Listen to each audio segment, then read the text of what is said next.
And I have two special guests with me. Chris Lang, a major in the U.S. Army Reserve, and his wife, Michelle, are the co-founders of Operation Honor Rural Salute, OHRS, which supports rural veterans and their communities across the United States. Michelle serves as the executive director, while Chris holds the position of vice president.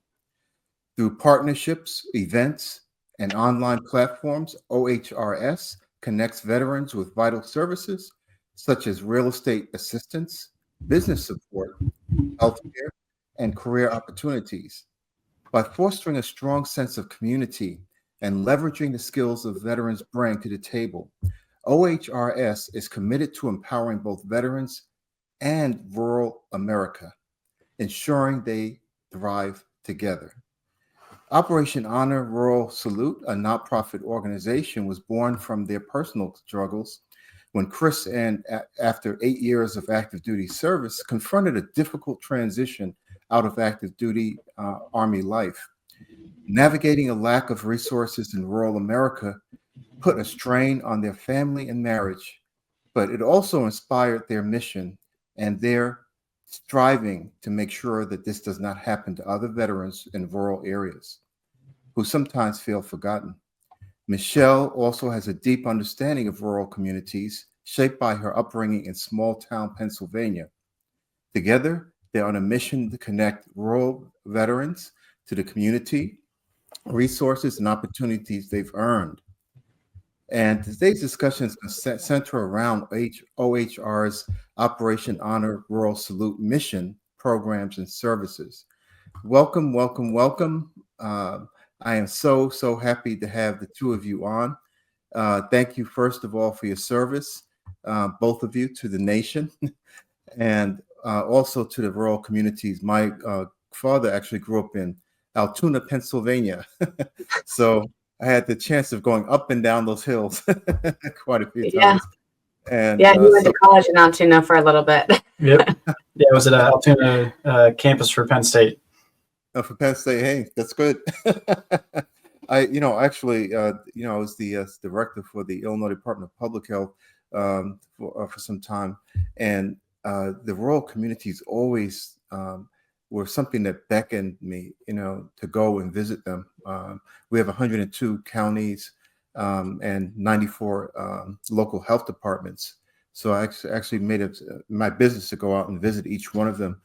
We have floods in Illinois, and how it devastated farmers and rural communities was just really something to behold, and the love and the greatness of the American people who are living there always, sort of put a knife in my heart when I saw them suffering and it all.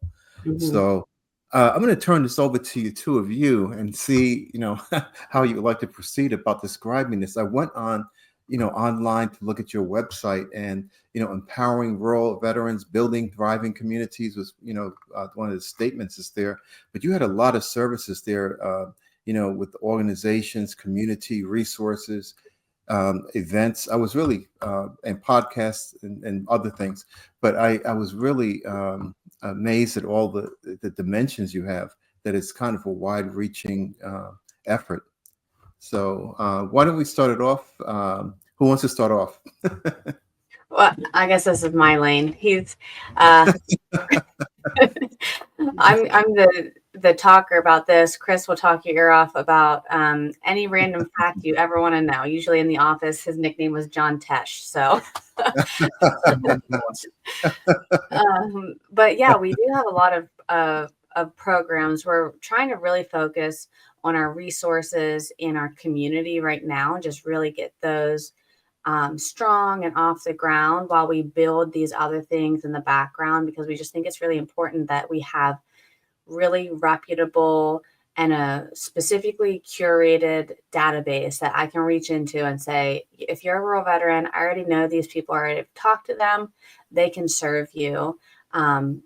A wide range of resources we have, because we really want people to be able to get that help and think about their life holistically, not just, we would rather you come to us and say, hey, I need help buying a house, rather than, hey, I need help finding a house because I'm homeless. So what can we do to empower you to live the life you want to live, before we get to down this road of, not looking so good and not well. So we focus on VA loans and real estate, how you can, leverage a VA loan. A lot of people in rural communities don't even know they qualify for VA loans.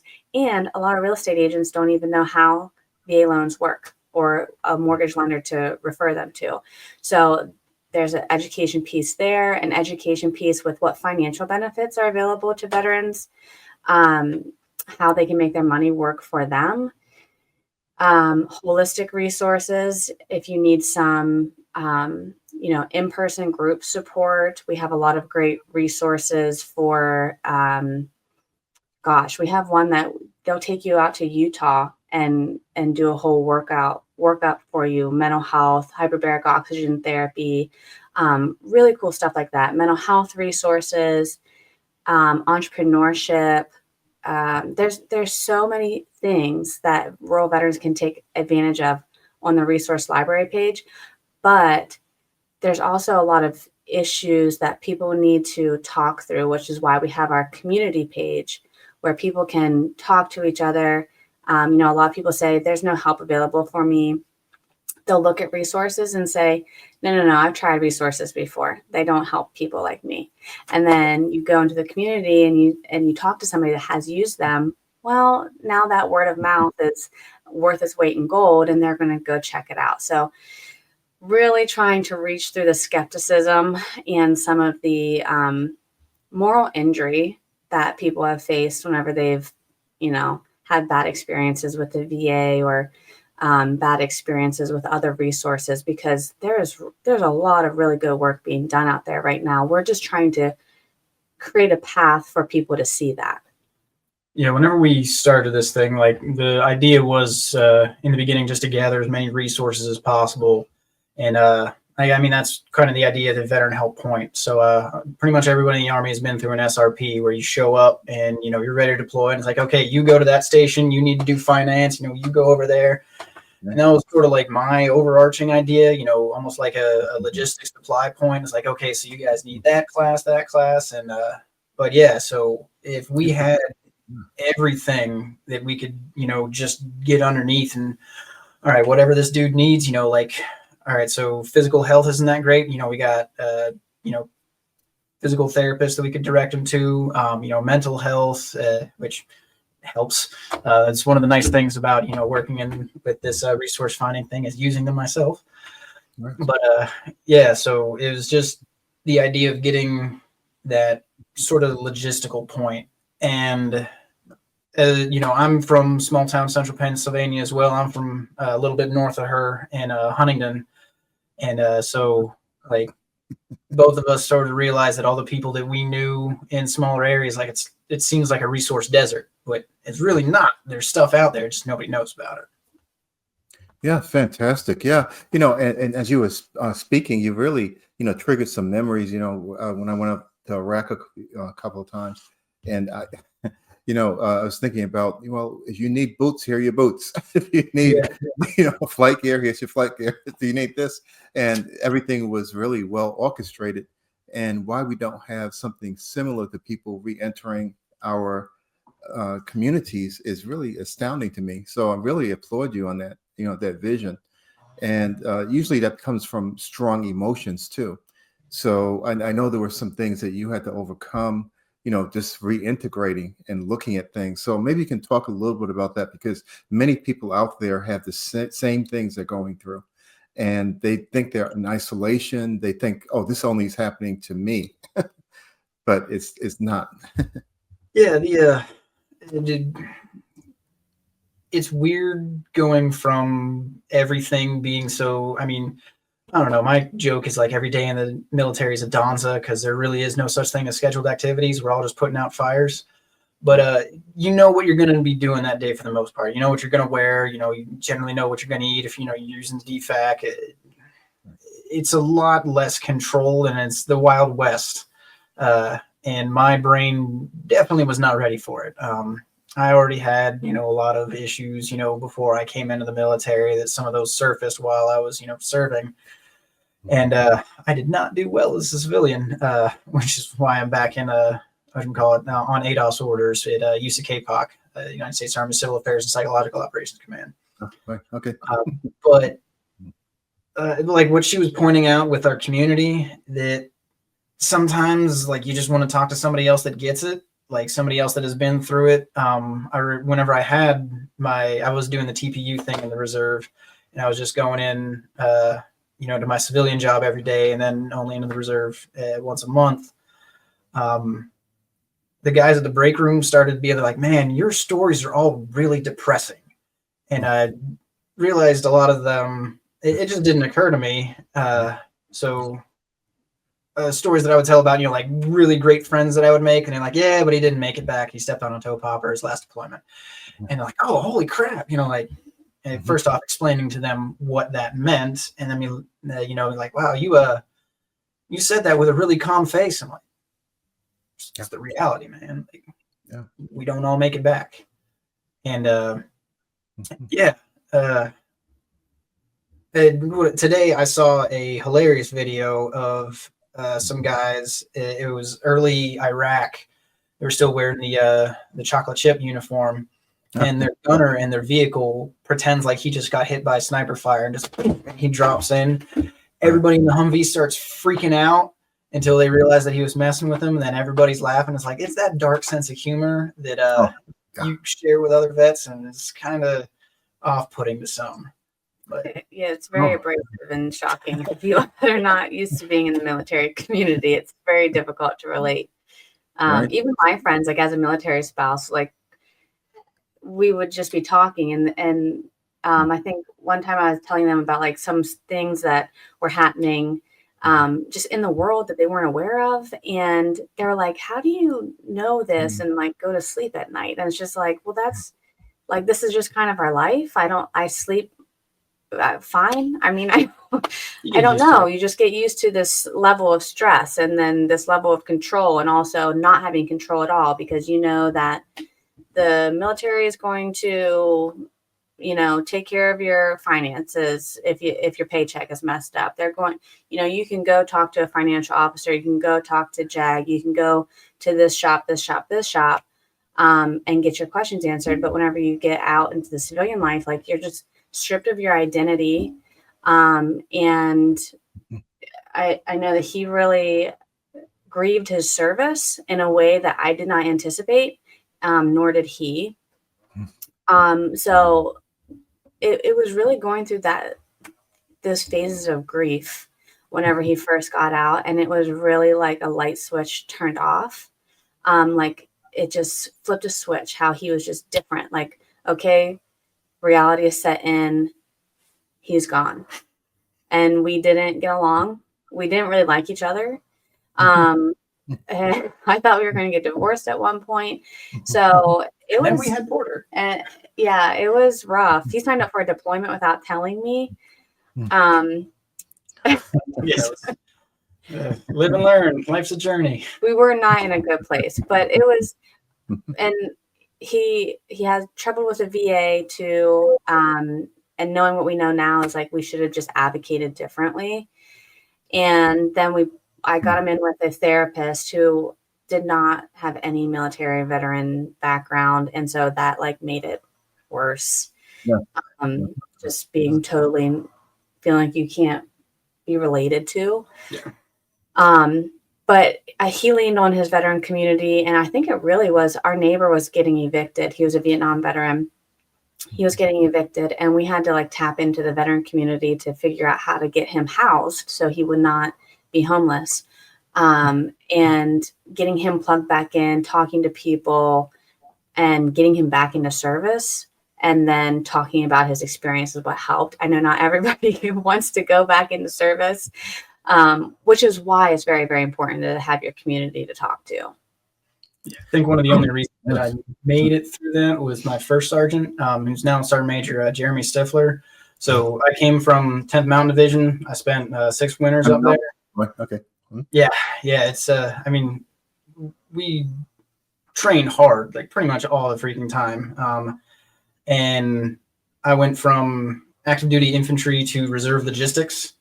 And so I was thinking, it's like, all right, so, like I'm still in the reserve. It's, not really like a full step out, but going from like the 10th Mountain to the 1185th DDSB was a culture shock. A culture shock. My first sergeant was also in the 10th.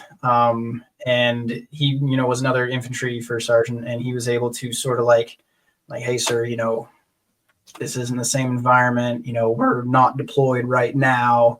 And I was insanely lucky to have him as my first sergeant whenever I was a company commander. But yeah, like that dude, I mean, I've told him, like, he pretty much saved my life. My mental health was not good. And if I didn't have him to lean on, aside from, the other buddies that I got that still talk to me, like, it would not have been good. And really happy to be on the other side of that. Oh yeah, definitely. And you're doing some good thing. And you're doing good things for veterans who are here. Who and when Michelle was talking about this, she said, one thing that sort of stuck with me for a second was that, people in the general community don't understand your experiences. But when you talk to them about things that happen or what you're feeling or what they look at you like you're from some other planet. we don't have this here on Earth. And, so for someone to try to interact with you, especially on a psychological level, if you have a person that is in the VA system that's actually trying to treat you and doesn't have an understanding of what you really went through, they look at it and go like, oh, you should be able to get over that. That's not a problem. But they've never gone through the experience and never have, understood or been attached to someone who has. So I'm glad you've gone through that transition period in that way. I was actually stationed in Iraq at Mosul, but I ran across some 10th Mountain, medics when I was there, and we were doing some great things together. But when you leave the military, it's almost like you're leaving family, and it's kind of a sort of withdrawal or a feeling of separation, that you have with those people. But they're still around. That people are still around that you can contact and be in touch with. But I want to mention one thing: OHRSalute.org. If you're listening, you better go to that website and look into it. The rural health solutions that they have for you and some of the outreach is just fantastic. As I was mentioning, I looked through the website. You can sign up for their website. Pay attention to it. And if you are a family member of a veteran that's going through things, go to that website also, and make sure that they are aware that this thing exists for them. But tell me some of the stories. I mean, you've been going through this for some time, and you were just mentioning about the one veteran, the Vietnam veteran who needed housing. So what are the kinds of things that you're seeing out there as you're going through, and what makes the urban versus the rural so much different? I think in urban areas, there's so many things to keep you busy, right? You can go out to a restaurant, you can go bowling, you can go play at your basketball pickup league. Whenever you live in a rural area, like my hometown has nothing. We have a McDonald's, and that's where all the old guys go and have their coffee in the morning, because we don't even have a coffee shop. Okay, that's where they have to go. We have nothing, and that's not abnormal for rural areas. You don't have much to do. So what do? You busy yourself with work. You go hunting, you go, you get into hobbies that are usually by yourself or with your core group of friends that you've known your whole life. There's not a lot of opportunity for socialization or meeting new people. So it's a lot slower in rural areas, and there's just like a different pace of life. They're not as willing to go get themselves checked out, to go ask for help. But what I noticed with our first Operation Honor event, which was in June, which was actually the third iteration of the event that we've done in the past, but this time it was only for rural veterans.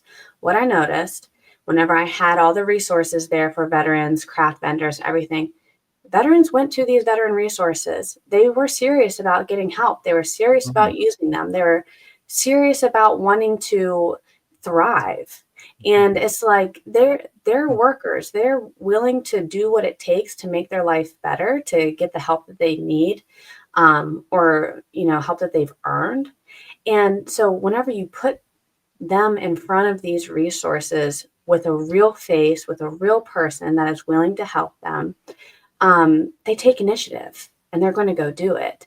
It's just they don't have a lot of opportunity to see this and go do it. Because think about it, if you're driving an hour and a half to go to the VA hospital, you're already probably grouchy. You've already had to take a day out of your life to go to one doctor's appointment, because that's 3 hours round trip just driving. You're already setting up yourself for, a little bit of a negative experience, because that's a long day. And if you have a negative interaction with a worker there, you might not be likely to go back, or you might be grouchy with other people and spread that VA hospital is not good. But really, there's people there that want to help you. So how can we bring the VA into these rural areas and start building that trust and rapport so people can get themselves healthy, get themselves well, and then start utilizing these other resources that are available to them?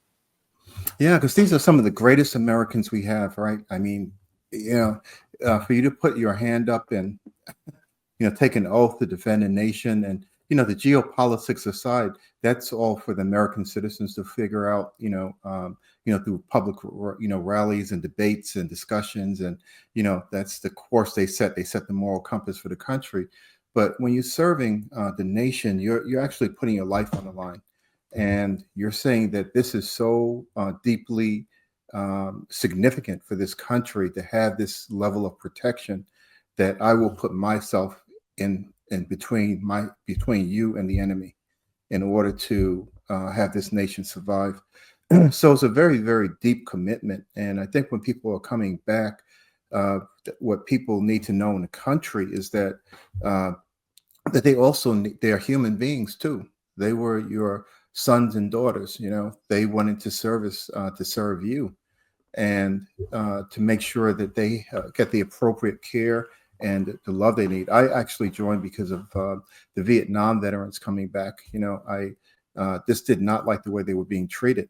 My father was in World War II. My uncle had a cousin who actually was killed in Vietnam. And so I went through this time frame of looking at that, saying, I can't stand here and not do something.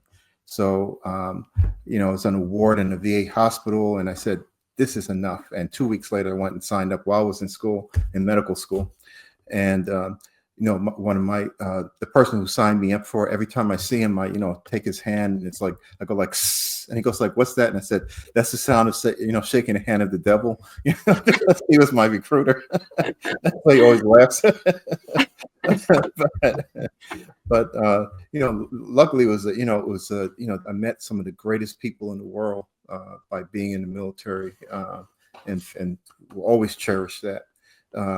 But also, when you were mentioning the rural areas and the lack of resources, what do you think needs to be the understanding of state, local, city, federal government about funding for these initiatives, things that you're doing? Because this is something that's extremely important to the fabric of our nation. Because who else was going to want to sign up to go and join the military if we don't honor the people who are already in it and the people who are returning? Mm-hmm. Yeah, it's funding is a little bit tricky, because right now I'm seeing more. I don't know if it's just because I'm in it, but there really is something happening, I think, where people are really starting to pay attention to rural America. People are moving to rural America. The numbers are still lower than what they have been traditionally, but there's been a spike lately. And the spike is in younger people moving to rural America, starting these homesteads, wanting to have a slower life, wanting to get out of, the busyness of cities, because, they can work remotely or whatever. But then they get out there and they're like, well, I'm still a city person. I don't have resources. So there's been a lot of push for funding for broadband and internet. That's been a funding source. There's also been, here in North Carolina specifically, there's a rural initiative for community health centers to be funded. So we're still working on funding, the rural veterans and getting it. It's a very niche section, but when I start talking to people about it, they see the value in it and they see that it is important. And really, I think that what rural veterans can do is they really can change the landscape of rural America, and therefore America. And so once we can just convince politicians and lawmakers to let us help them revitalize America this way, I think that we'll, start changing some mind and perking some ears and really start looking towards the future. Okay. And we push veterans so much while they're in the service. It's like, hey, you either move up or get out. And if you're moving up, you got to learn some leadership skills. And if you've got people that already have those skills developed going into, areas that, I'm not saying are lacking leadership, but, like could use some help. What was that study that you read about the, what do you call it? The amount of money. So I can't remember what it was, but some state did a study that whenever a rural veteran comes in the area, they bring so much money with them. Oh yeah. Every veteran family in the state of Indiana, they calculated added about $50,000 extra dollars to the Indiana economy. Yeah. Wow. So you get that veteran family into a rural area where that money goes a little bit faster or goes a little bit further than, say in the urban area, that can help that community a lot. Right. And that's one of the things, I seen my hometown, it was very it was an old train town, sort of hub, and that kind of went away. But yeah, it needs some help getting revitalized. There's a fiberglass plant there that, changes hands every once in a while. But, getting the rural veterans in there to actually help revitalize that, would do a lot for it. Oh, fantastic. Yeah. Because we have a new technological time period coming in now and a lot of, potential for that. But we're starting to run out of time because I'm hearing the music in the background. But I could talk to the two of you all day long, but you're an outstanding couple. Your model that you're using needs to be listened to nationally, because there are many rural communities in every one of our states. But I'm just really, really proud of you. But I'm telling people, go to ohruralsalute.org and look at the resources they have. We know you're going to come back, to the show, because you are just doing such great work. And but one last thing you want to say before we end this? Yeah, thank you for listening, and come join our community. Even if you're not a rural veteran, you can join and ask questions and still help your rural veteran neighbors by asking the question. That's the first step. Okay. Yeah. Stay